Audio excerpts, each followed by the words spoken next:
Good afternoon, everybody. My name is Mike Gesowich. I am live here on Facebook at Ask Edutyping, which is our new weekly show that will bring teachers from around the country and the globe at large different solutions and advice from myself. I'm the co-founder of Edutyping as well as Teaching.com. I'll be streaming live to you every week at 4:15 on Thursdays, so we invite you to ask your questions.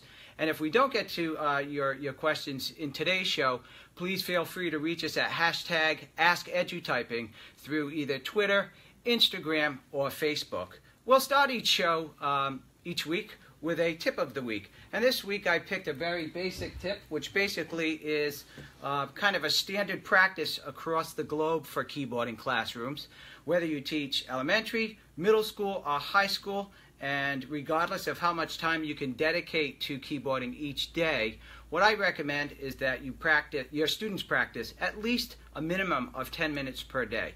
Now you may be saying, hey, I'm only allowed to bring my students into the library once a week because I teach 3rd grade.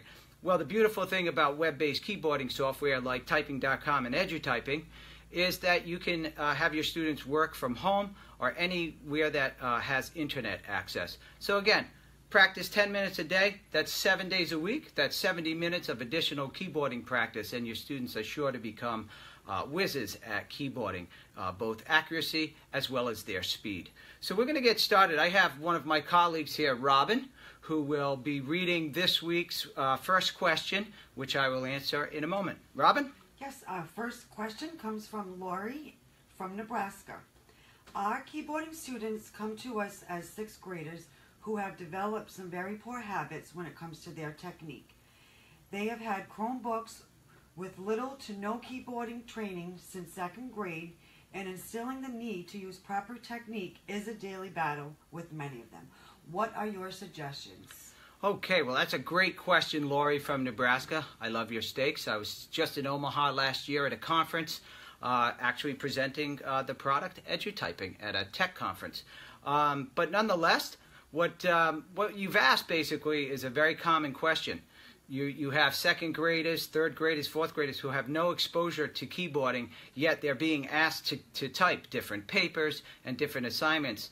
Probably about 50% of today's elementary schools require students to submit their assignments via printed paper versus handwriting. So as we know, bad habits are very hard to break. But what I recommend is that you provide some type of incentive as far as your technique grade for your classroom. So technique obviously is like the foundation. It's like trying to ride a bike without a seat or pedals. Obviously it's going to be difficult to do. So what I recommend is providing different incentives for your students to really focus on their technique to break those bad habits. And it will take some time. So in the beginning of the course or the school year, this is the best time to implement what I'm going to suggest, which is providing a weekly keyboarding technique certificate to either one student, or you could pass it out to several students. And that way students will get to kind of see their name in lights, which they all love. Secondly, you could provide other incentives and rewards for students who perform and start to demonstrate to you that they've broken those bad habits, such as lollipops and candy. Students love that.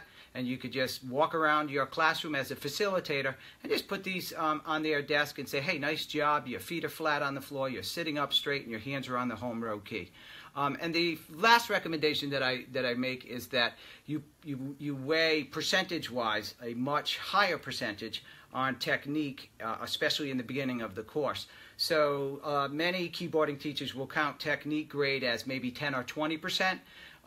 Because you're saying, a lot of your students are coming in with seriously bad habits, bump that up to maybe 30, 40, or even 50% of their grade in the beginning so that they will see that, hey, my grade really depends on me breaking these bad habits. Whereas if you only counted it as, say, 5 or 10%, their mental, state of mind is going to be that, hey, I don't need to worry about how I'm sitting or how I'm positioning my fingers. I just have to try and plow through this assignment. So those are my recommendations, Lori, and good luck, and let us know how things go, and hopefully those suggestions will help. So we're going to move on to our second question of the week. So Robin, if you don't mind reading that, and then we'll address it. Yes, Amy from Canada has asked, at what age are kids developmentally ready for typing? Fantastic question, and we get this question all the time, Amy from Canada. And by the way, I'm flying to Sydney for a visit to a business that I'm working with, and it's my first time to Sydney, Canada. And from what I understand, it's one of the most beautiful islands in the world. So I'm very excited to be attending that meeting there, and hopefully I'll get some downtime to visit. But to your question, so there's really no magic answer as far as what is the ideal grade to begin teaching keyboarding. However, obviously we know there's a big difference between motor dexterity skills in a first and second grader versus a fifth or sixth grader. However, studies have shown that just like when we introduce multiple languages at a very young age, students are like sponges. So my recommendation is start them as early as possible, even if it's a small chunk of time each week. So kindergarten is ideal because as they're learning the alphabet on paper and with you writing on the chalkboard, they'll also be being reinforced by seeing those letters on the keyboard. So that's one piece of advice. The other thing is that studies have shown that students actually cognitively develop at a faster speed when they're presented with multiple areas of learning styles. So not just writing the letters, but now they're typing the letters. And students today are so used to touching devices that it's going to feel pretty natural to them. So really you can gauge what I'm recommending based on what you feel is best for your classroom, but ideally grades 2 and 3 is the latest ages you should start. But if you can begin earlier than that, that's perfectly fine as well. So we're going to move to our final question of the week. So Robin, if you could read that, please. Yes, Dawn from Michigan has a two-part question. Part 1, the students can get bored with the program. I already use Nitrotype and other games to keep them engaged. Any other suggestions? Part 2, I have a lot of students who get behind. I have the lessons set up to go in order. Is there a way to just give more lessons to certain kids while having the slower students keep working on the foundation units? Okay, well, first of all, we have a person here from Michigan today.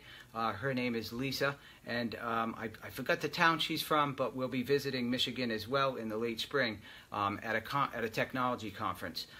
So your question is basically two parts. How do you get students more engaged and excited and interested in keyboarding? And then also students who get behind, how do you kind of segregate them from students who are kind of moving quickly? So to answer part 1 of your question, to get students more engaged, there are a lot of variety of different techniques that you can use in a classroom without actually having to use the software every day, because that can become monotonous and redundant. So a couple of suggestions are to add some competitive, fun games into the classroom where students are either working independently or as teams. A couple of suggestions. Number 1, you could play keyboarding trivia. So what that basically means is you can have students turn their keyboard over and then challenge them. Either, you could divide them up into 2 teams or 4 groups of 5 or however many students you have or whatever you'd like. Write the group names on the board and then ask them different questions. For example, you could say, who can name the left home row keys? Who can name the right home row keys? So that will infuse some competitive fun, but it will also still reinforce the keyboard. Second recommendation is there's a book that I wrote several years back called Games Keyboarding Teachers Play. And in that book, we had teachers submit different lessons that they used. One that pops to mind for me is musical keyboard.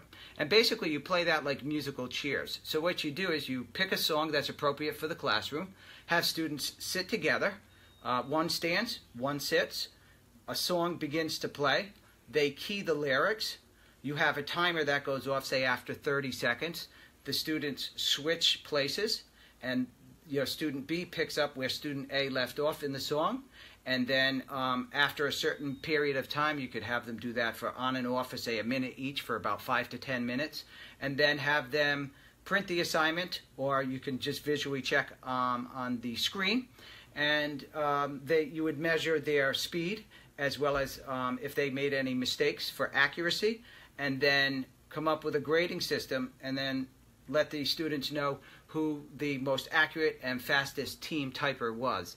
And so there's a whole bunch of different things you can do. Finally, there's another game called basketball keyboarding, which basically you have students type a passage. And again, they can work in teams, or you can have them do this individually.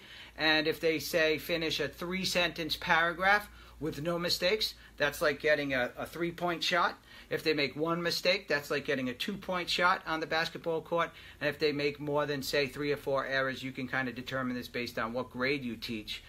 They would get 1 point, and you can play however many rounds. So those are just some ideas, but if you get creative, you can certainly go past the software and implement some of these techniques into your classroom every week. And your last suggestion was, your last question was, I have some students who fall behind in the classroom while others kind of move along quickly.